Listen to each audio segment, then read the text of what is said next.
시편 12편 1절부터 8절까지의 말씀을 제가 읽고 말씀 나누도록 하겠습니다. 여호와여 도우소서. 경건한 자가 끊어지며 충실한 자들이 인생 중에 없어지나이다. 그들이 이웃에게 각기 거짓을 말하며 아첨하는 입술과 두 마음으로 말하는도다. 여호와께서 모든 아첨하는 입술과 자랑하는 혀를 끊으시리니 그들이 말하기를 우리의 혀가 이기리라. 우리의 입술은 우리의 것이니 우리를 주관할 자 누구리요 하미로다. 여호와의 말씀에 가련한 자들의 눌림과 궁핍한 자들의 탄식으로 말미암아 내가 이제 일어나 그를 그가 원하는 안전한 지대에 두리라 하시도다. 여호와의 말씀은 순결하며 흙 도가니에 7번 단련한 은 같도다. 여호와여 그들을 지키사 이 세대로부터 영원까지 보존하시리이다. 비열함이 인생 중에 높임을 받는 때에 악인들이 곳곳에서 날뛰는도다. 아멘. 이 시편은 비교적 짧은 시편인데 마지막이 좀 우울하게 끝납니다. 좀 부정적인 표현으로 끝이 납니다. 보통은 마지막에 다윗이 고백할 때는 하나님을 찬양하든지 또는 하나님께서 어떤 응답을 주셨든지 또는 하나님을 신뢰한다고 자기의 신앙을 고백하든지 이런 고백으로 뒷부분이 끝나는 게 일반적인 시편의 형태입니다. 그런데 여기를 보면 비열함이 인생 중에 높임을 받는 때에 악인들이 곳곳에서 날뛰는도다. 마치 악이 결론인 것처럼 이 세상이 아무리 기도해도 비열함이 날뛰는 이것을 어떻게 하랴 한탄하고 또 조금 더 비극적으로 말하면 비관하고 있는 듯이 보이는 내용으로 8절이 끝납니다. 그 시대, 그 당시 상황이 그랬습니다. 우리가 분명히 추측할 수 있는 시대적인 상황은 사울의 통치 말기입니다. 다윗은 도망 다니고 있었습니다. 사울은 다윗을 쫓아다녔을 뿐만이 아니라 그의 다스림 자체가, 왕조 자체가 흔들리고 있었습니다. 비열한 말을 하는 사람들이 득세했습니다. 무엇이 옳으냐, 무엇이 그르냐가 중요한 것이 아니라 내가 이익을 얼마나 얻느냐, 내가 어떻게 하면 손해를 안 보느냐, 이것에 따라서 사람들이 자기의 필요한 대로 쫓아다녔기 때문에 온갖 거짓말과 속임수와 그리고 권력자 앞에서는 부드럽고 친절하고 거기에 딱 맞는 그러한 말을 했고 가난한 자나 약한 자를 향하여서는 폭력과 거친 말을 행하였던 바로 그 시대가 우리가 쭉 읽은 이 내용의 시대로 충분히 짐작할 수 있습니다. 비열함이 가장 높은 곳에서 사람들의 마음과 생각을 지배하고 있었습니다. 생존해야지, 살아남아야지, 우리 가족을 지켜야지, 먹고 살아야지, 어떻게 하든지 내가 여기서 다른 사람들에게 인정받아야지.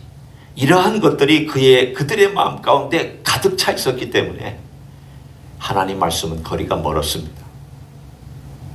하나님 말씀 그렇게 살면 어떻게 내 가족을 지키냐? 하나님 말씀대로 하면 어떻게 내가 돈 버냐? 하나님 말씀대로 하면 어떻게 내가 이 땅에서 이 땅을 유지하고 혹은 요즘 말로 하면 비즈니스하고 집사하고 내 가족들 공부시키고 또 마켓 가서 장 보고 이거 어떻게 하느냐? 하나님 말씀대로 하면 이거 다 못한다. 그래서 오늘 다윗이 그 상황 가운데 너무 마음이 아파서 하나님, 비열함이 이렇게 모든 사람들의 마음을 지배하고 있는데 어떡합니까? 악인들이 날뛰고 있습니다. 그리고 오늘 다시 1절로 돌아가면 경건한 자가 끊어지며 충실한 자들이 인생 중에 없어지나이다. 하나님 말씀을 지키려고 하는 사람들을 눈을 씻고 찾아봐도 찾기가 어렵습니다. 그 시대 정신이라는 게 사람을 그렇게 만듭니다. 그 시대가 한번 그러한 것들이 마치 파도처럼 확 하고 쓸고 지나가면 웬만한 사람들은 그냥 휩쓸려 지나갑니다. 웬만한 사람들은 그것에 따라서 흘러가 버리고 맙니다. 바로 그때에 다윗은 그런 상황 속에서 하나님께 기도하고 있습니다. 아주 짤막합니다. 이 기도는 얼마나 답답했으면 다른 기도 설명을 하지 아니하고 여호와여 도우소서. 우리가 보통 시편을 볼 때 다윗의 시편에 보면 이 시편은 굉장히 급박한 시편이고 마음이 막 그 어떻게 말을 할지를 몰라서 막 익하는 그런 기도의 내용을 그의 표현을 보면 알 수 있습니다. 여호와여 도우소서. 얼마나 급박합니까? 얼마나 그 마음이 화급합니까? 그 시대가 얼마나 비열함이 난무했으면 다윗이 그렇게 한탄하면서 하나님 좀 제발 좀 도와달라고. 이게 어떡합니까? 지금 제가 하는 이 표현입니다. 하나님 이거 어떡합니까? 이 세상이 이래서 어떡합니까? 도와주십시오. 이런 마음으로 여러분이 이 시편을 들여다보기를 원합니다. 다윗의 마음으로 내가 한번 들여다봐야 되겠다. 그리고 이 시대도 한번 다윗이 그 시대를 한탄했던 것처럼 이 시대를 내가 들여다보면서 기도해야 되겠다. 그럼 그 시대가 어떤 시대였는가? 물론 비열함이라는 한 단어 속에 있지만 몇 가지로 다윗이 1절부터 4절까지 그 시대를 설명합니다. 거기에 보면 2절에 거짓을 말한다. 아첨하는 입술이 있다. 두 마음으로 말한다. 그리고 3절에도 보면 아첨하는 입술과 자랑하는 혀에 대한 이야기가 나오고 4절에 보면 심지어 우리의 혀가 이기리라. 교만이 극에 달했으며 입술은 우리의 것이니 우리를 주관할 자가 누구랴. 하나님을 전혀 의식하지 아니하고 자기들이 말하고 싶은 대로 자기들이 하고 싶은 마음의 욕망대로 말할 뿐만이 아니라 행동하고 있는 그 시대의 대부분의 사람들의 모습에 대하여 다윗은 한탄하고 하나님께 고발하고 있습니다. 그리고 나서 오늘 우리는 다윗의 고백을 듣습니다. 그 고백이 5절부터 나오는 내용입니다. 여호와의 말씀에 가련한 자들의 눌림과 궁핍한 자들의 탄식으로 말미암아 내가 이제 일어나 그를 그가 원하는 안전한 지대에 두리라 하시도다.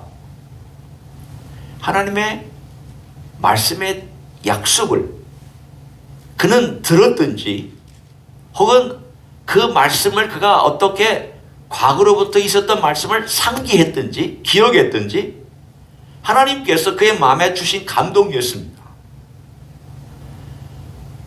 하나님이 우리를 보호하지 아니하면 이 악한 세상에서 보호받을 데가 없습니다. 하나님이 우리의 입술을 지켜주지 아니하면 우리의 입술이 이 세상의 입술을 따라갈 수밖에 없습니다. 하나님이 우리의 마음을 지켜주지 아니하면 우리 마음도 이 세상의 풍조에 휩쓸려서 그냥 따라갑니다. 저 사람이 저렇게 하니까 나도 해야지. 저 사람이 저런 말 하니까 나도 저렇게 말해야지. 저 사람이 저런 행동하니까 저렇게 행동해야지. 하나님께서 보호해주지 아니하면 우리도 그냥 그 풍조에 휩쓸려서 따라갑니다. 뭐 잘못한지도 모르고.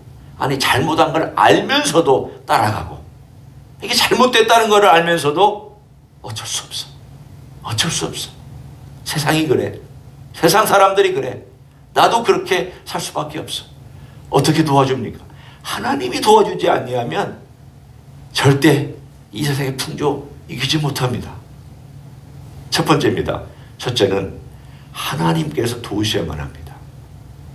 내가 세상을 이긴다. 그거 첫 번째 아닙니다. 분명히 우리에게는 그것도 있습니다. 너니 이 세상을 본받지 말고 이 세대를, 로마서 12장 2절이죠. 너니 이 세대를 본받지 말고. 우리는 본받지 말아야 되는 명령도 듣지만 그러나 그게 먼저가 아닙니다. 먼저 하나님께서 우리를 안전한 지대에서 우리를 보호해 주신다라고 하는 하나님의 보호가 먼저 있고, 우리가 그 보호 속에서 하나님의 그 보호를 의지하면서 내 마음을 지키려고 해야지 그게 이루어지는 것이지, 내가 내 마음을 지키고 사람의 마음을 지켜야 된다. 제일 중요한 것이 지켜야 되는 게 내 마음이니까 내가 이 세상으로부터 지켜야지. 어떻게 지키느냐? 막 지키려고 했으면 지켜집니까? 내가 지키려고 아무리 노력해도 그게 지켜질 수 있는 가능성이 있습니다. 몇 번은 성공합니다. 한두 번은 우리가 할 수 있습니다. 그러나 지속적으로 안 됩니다. 아니, 큰 사건 앞에서는 더더군다나 안 됩니다. 100명이 그런데 한 명이 그렇게 자기 마음을 지킨다는 것은 대단히 어려운 법입니다. 그런데 오늘 그는 고백합니다. 하나님의 말씀에 내가 지켜줄 것이다. 하나님을 바라보는 그 사람의 마음속에 하나님께서 주신 말씀이 내가 안전한 지대에 두리라. 아니, 걱정하지 마라. 나를 의지해라. 내게 기도하라. 다윗이 지금 한 가지를 놓고 기도하고 있는데, 하나님 도와주십시오. 이 세대가 비열합니다. 그런데 하나님을 의지하는 자들이 눌림을 당합니다. 하나님, 그러니 하나님이 도와주셔야만이 이들이 견딜 수 있습니다. 의인들도 배반하고 떠나고 경건한 자도 포기하고 떠나는 이 마당에 하나님이 보호해 주셔야 됩니다. 하나님께서 보호해 주시는 약속을 하나님께 다시 상기시켜 드립니다. 하나님 도와달라. 그리고 나서 두 번째, 드디어 하나님께서 그 과정 속에서 어떤 일을 행하시는지를 6절에 이렇게 말씀합니다. 하나님이 안전한 지대에 하나님의 보호하시는 가운데 하시는 일이 있습니다. 여호와의 말씀은 순결하며 흙 도간 위에 7번 단련한 은가도다. 뭘 얘기하려고 여호와의 말씀이 흙 도간 위에서 7번 단련한 은 같다. 아주 깨끗하고 하얀 은빛색의 반짝반짝한 7번 단련한 순수한 은 같은 하나님의 말씀이 그렇다. 우리가 무슨 상관이 있다는 뜻입니까? 그 말씀이 안전한 지대에 하나님께서 보호하실 때 하나님께서 그 말씀으로 계속 마음에 넣어주셔서 씻어주시고 닦아주시고 비열함이 묻어있던 마음을 그 말씀으로 정결하게 해주시며, 추하고 더러운 이야기를 들을 때 그것으로 인해서 속상한 마음을 하나님께서 씻어주시고, 세상의 욕망과 욕심에 의하여 유혹받던 마음을 하나님께서 순결하게 만들어주시는 그 놀라운 역사를 그 말씀이 행하여 주신다는 것을 오늘 이렇게 일종의 은유법으로 말씀하고 있습니다. 하나님께서, 성령님께서 우리에게 주시는 귀한 은혜가, 하나님 저를 보여주십시오 라고 하나님께 부르짖는 자는 하나님께서 하나님의 임재의 그늘 아래 그를 놓으시고, 그 다음 하나님께서 임재의 그늘 아래 그를 놓으신 다음 가만히 계시는 것이 아니라 성령께서 말씀으로 그 안에서 우리의 생각과 마음을 움직이시기 시작합니다. 우리는 결심한다고 깨끗해지지 않습니다. 내가 순결한 마음을 먹어야 되겠다라고 순결해지지 않습니다. 주님의 말씀이 와서 나를 순결하게 해주셔야 되고, 성령께서 그 말씀으로 내 마음을 잡아주셔야 되고, 그 잡아주시는 말씀으로 세상의 비열한 생각과 비열한 말들과 비열한 욕망들을 밀어내서 그것들이 자리 잡지 못하도록 만들어 주셔야, 그래야 됩니다. 결국은 이것은 영적인 싸움입니다. 내 안에서 하나님 말씀이 들어와서 그 말씀이 비열한 것들을 밀어내느냐, 아니면 비열한 것들이 들어와서 하나님 말씀을 밀어내느냐, 둘 중에 하나입니다. 따라서 오늘 본문은 두 가지가 대조되어 있습니다. 여러 가지가 대조되어 있는데 한번 비교해 봅니다. 비교하고 대조해 봅니다. 말과 말씀, 인간의 말과 하나님의 말씀. 인간의 말은 비열함입니다. 하나님의 말씀은 순결함입니다. 인간의 그 비열함의 말들이 뭘 나타내느냐? 결국은 이 사회를 혼란에 빠뜨리고 패망으로 이끕니다. 그 대표적인 한 사건이 사울의 패망과 그로 인하여서 내전이 일어나고 많은 백성들이 죽고 고통을 당했던 그 기간이 바로 그와 같은 시간입니다. 그러나 하나님의 순결한 말씀으로 인해서 그 마음이 다져지고 단련받은 사람은 이런 어려움 가운데도 하나님의 보호를 받으며 하나님께서 그 사람을 계속해서 지켜주시고 언젠가는 그런 사람들을 통하여 이 비열한 사회에 영향을 끼치게 하십니다. 우리가 다윗을 보지 않습니까? 다윗 하나가 제대로 섰을 때에는 나라가 평안했습니다. 비열한 사람이 발붙이지 못했습니다. 한 사람이 하나님 아버지 앞에 제대로 섰을 때에는 비열한 자들이 득세하지 못했습니다. 세상에는 평안할 때에도 비열한 자 있습니다. 세상에는 정치가 잘 돼도 비열한 자들 많습니다. 그러나 득세하지는 못합니다. 그러나 비열한 자가 권력의 정점에 있으면 비열한 자들이 득세합니다. 다윗도 마찬가지입니다. 그가 비열한 행동을 했을 때에는 비열한 자들이 득세합니다. 비열한 결과가 나타납니다. 비열한 나라로 전락하고 서로 싸우고 서로 물고 뜯습니다. 그러나 하나님의 말씀에 순결함이 왕이 있을 때에는 그 세상은 비열함이 득세하지 못합니다. 왜냐하면 하나님께서 그 나라를 다스리고 그 사회를 다스리고 그 가정을 다스리기 때문입니다. 오늘 그러면 우리는 어떻게 하여야 이렇게 보호하시는 하나님, 그리고 은같이 단련하시면서 말씀해 주신 하나님, 그리고 그 말씀으로 우리로 하여금 순결하게 되어서 비열함 가운데 순결함으로 대항하며 싸워나갈 수 있도록 도우시는 하나님의 그 도움을 실제적으로 받을 수 있느냐? 딱 한 가지입니다. 이 일을 온전히 완성하시고 이 일을 온전히 행하여 주신 분, 예수 그리스도, 그분을 닮는 것밖에 없습니다. 그러나 내가 그분을 닮는 것으로 행하여지는 것이 아니라 주님께서 내 안에 오셔서 그분을 닮도록 만들어 주셔야 됩니다. 따라서 두 가지 기도가 같이 가야 됩니다. 첫째, 먼저 있을 기도는 주님, 제 안에 오십시오. 주님, 오늘도 주님을 제가 덧입기를 원합니다. 주님은 비열함을 순결함으로 이기셨습니다.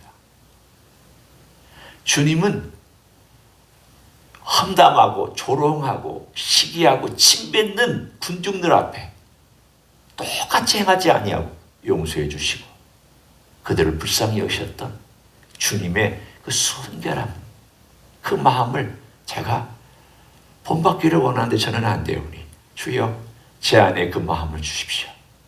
주님의 마음을 주십시오. 주님의 그 놀라우신 것들을 저에게 덧입혀 주십시오. 이게 첫 번째 기도입니다. 이게 있어야 됩니다. 주님 닮아야지. 못 닮습니다.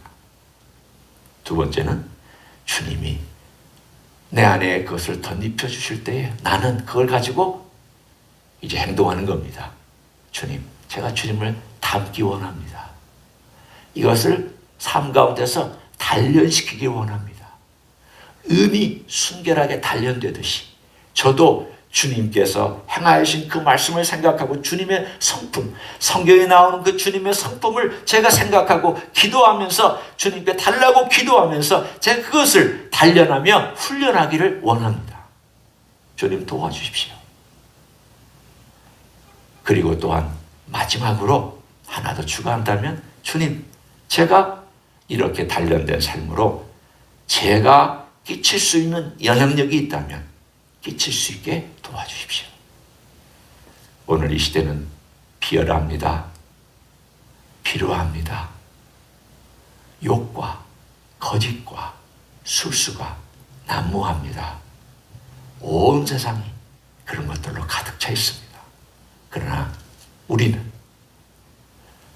주님으로 인하여서 순결하고 말씀 때문에 순결하고 성령의 도우심으로 순결한 삶을 계속해서 훈련하며 살아가는 귀한 세계가 되시기를 예수님의 이름으로 간절히 축원합니다. 기도하겠습니다. 하나님 아버지, 우리는 순결하지 않습니다. 우리는 거룩하지 않습니다. 그러나 우리 주님으로 말미암아 우리가 거룩함을 덧입으며 우리가 우리 주님 예수 그리스도로 말미암아 순결함을 덧입게 해주시니 감사합니다. 십자가에서 흘려주신 보혈로 정결하고 거룩하게 되었습니다. 또한 우리의 삶 속에서 우리의 마음과 생각이 주님의 마음을 덧입어야, 주의 옷을 덧입어야 비열함을 이길 수 있고 욕망을 이길 수 있고 우리 안에 있는 죄성을 이길 수 있는 줄로 믿습니다. 주님, 오늘도 주님의 마음을 덧입혀 주옵소서. 또한 주님의 그 마음을 행동으로, 주님의 그 입술을 우리의 입술로, 행위로, 말하는 것으로 실천하며 살아갈 수 있도록 도와주옵소서. 은처럼 단련해 주옵소서. 오 주님, 순결하게 만들어 주시고 깨끗하고 정결하게 만들어 주시고 주의 말씀에 합당한 입술로 저희를 빚어 주시옵소서. 이제는 우리 구주 예수 그리스도의 은혜와 하나님 아버지의 극진하신 사랑과 성령 하나님 교통하심의 역사가 오늘도 우리 주님의 그 귀한 입술과 주님의 마음과 주님의 성품과 주님의 인격과 주님의 모든 것이 내 안에 들어와야만이 내가 그것을 모방할 수 있는 줄 믿사오니 그러한 주님께 오늘도 나와 간구하며 기도하며 오늘도 그렇게 순결한 삶을 살기를 소원하는 이달에 참여한 모든 종들 위해와 주임 히스교회 위해와 이민교회들, 광덕교회들과 선교사님들 위해 영원히 함께할지어다. 아멘.